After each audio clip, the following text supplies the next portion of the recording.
Tak už nahrávám. Chlapci, moment. Toto je ne misis, ale Mr. Kramnej.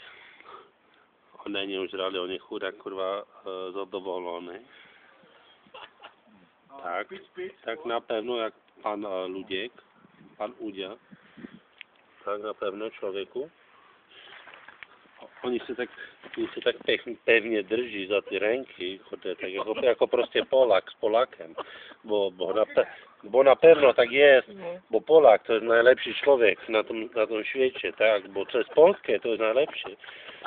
Zobacz, kurde, zobacz na tego Polaka, to jest najlepszy Polak, kurde, którego zobaczyłem. Zobacz na tego kumpla, tak, na pewno, tak, ano. A no tak, na pewno.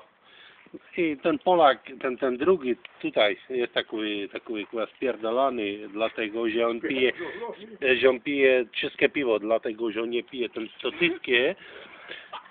Okocim, kurde, okocim.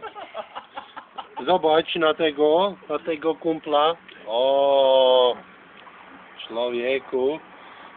I Tarek pan pije, pan pana nie denerwuje, bo pan panu pysk zdemoluje, tak, kurde, człowieku. Tutaj pan pije Grafenwalder. To polskie wody, tak, na pewno, tak. Tak jak pan jest zadowolony, kurde, ze swoją kobietą, Budweiser, tak, na pewno. Pan jest pyszny, sam na siebie, tak. Zobaczymy, kurde, na tego człowieka. Mackenzie.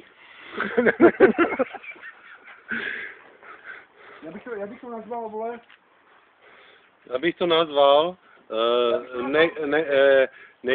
negliže. Ne, já bych to nazval, vole, pochod padlých partizánů. Já bych to nazval Německo na ústupu. No to je, hodně kurva na ústupu. Nicht schlecht für diese Schlesien, když se tam podívají na ty nechutné pupky.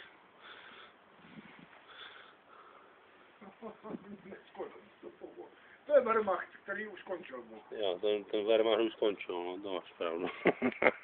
Ten moc už já, vole. A to byl ten pán, který to točil. Tak ten... Ne. Já jsem akorát.